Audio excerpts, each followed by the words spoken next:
जमदुवार बियाब हिसाबै जोङो बेवहाय सावरायनानै आरो जों नुदों रायजो राजाफोरनि मदद आरो बिथांमोननि जोंनि दलखौ अनसायनानै जे लैहोर लैहोर फैदों बे बिथिङै नायोबा जमदुवार बियाबाव जोङो 20 निफ्राय 22 रोजा भट लानानै देरहागोना बे रोखा जाबाय आरो गुबुन बियाबावबो बिदिनो गोबां बिबां लानानै जों देरहासार जानो हागोन। बेनिखायनो दिनैनि बे समावबो आं खावलायगोन रायजो राजा नोंथांमोन बयबो जों लैहोर लैहोर फै जोंनि ओनसोलाव गोजोन खौसेथि आरो जौगानायनि सार्थआव जोङो खौसेनि खामानि मावनि आरो प्रमद बिथांखौनो जोङो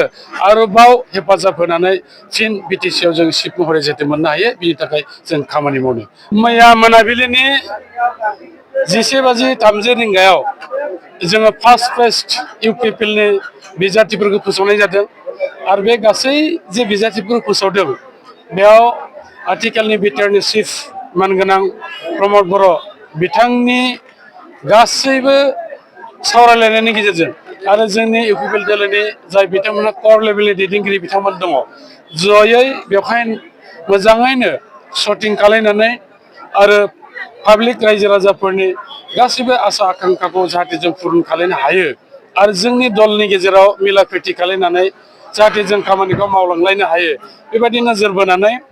मैया मोनाबिलियाव जे बिजाथि फोसावबाय 18सा फार्स्ट फेजनि थाखाय आरो नैथि फेज दंबावो दा बे फार्स्ट फेजआव गुबुन गुबुन बियाबजों लोगोसे बे जमदुवार बियाबनिबो बिजाथिखौ फोसावफानाय जादों। मानगोनां मुस्रि सरनजित बसुमतारी बिथांखौ बिजाथि महरै फोसावदों आरो लोगो लोगोनो जोंनि बे गसाइगाव साब डिभिजननि गेजेरावनो एबा जोंनि जिल्लायावहाय आरोबाव मोनसे दंबावो सराइबिल बियाब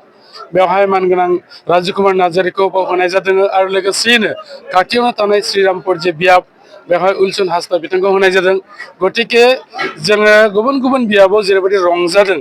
जोंनि बे गसाइगाव साब डिभिजननि सिङाव थानाय मोनथाम बियाबनि 3 बिजाथि होनायावबो नोंथांमोना दिनै नुदों बे बिजाथि फोसावनायावनो रंजानाया मोनसे सुबुंनि बाना जानानै फैदों बेयाव दा थारैनो जे जोङो एबार बिटिआरआव फिन इउपिपिएल दोलोआ संख्या गरिष्ठता लानानै जे जों देरहागोन बे रोखा जादों आरो लोगोसेयैनो जोङो मानगोनां प्रमद बर' बिथांखौनो फिन सिट खालायनानै सान्ति गोजोन आरो जौगानायनि सार्थआव जोङो खामानि मावगोन आरो दिनैनि रायजो राजानि जे जोंनो मदद खालामनाय हेफाजाब होनाय थुलुंगा होनाय एबा बिथांमोननि बाहागो लानाय बे बाहागो लानायजों जोङो बुंनो हाबाय जे मोनफ्रोमबो गसाइगाव बियाबनि आथिखालाव फोसावखाजानाय जे जोंनि बियाबफोर दङ एबा बिजाथिफोर दङ बाव देरहाजोबगोन आरो लोगोसेयैनो जमदुवार बियाब हिसाबै जोङो बेवहाय सावरायनानै आरो जों नुदों रायजो राजाफोरनि मदद आरो बिथांमोननि जोंनि दलखौ अनसायनानै जे लैहोर लैहोर फैदों बे बिथिङै नायोबा जमदुवार बियाबाव जोङो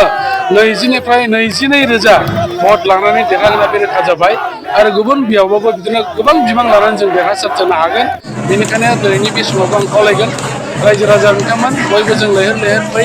जोंनि ओनसोलाव गोजोन खौसेथि आरो जौगानायनि सार्थआव जोङो खौसेनि खामानि मावनि आरो प्रमद बिथांखौनो जोङो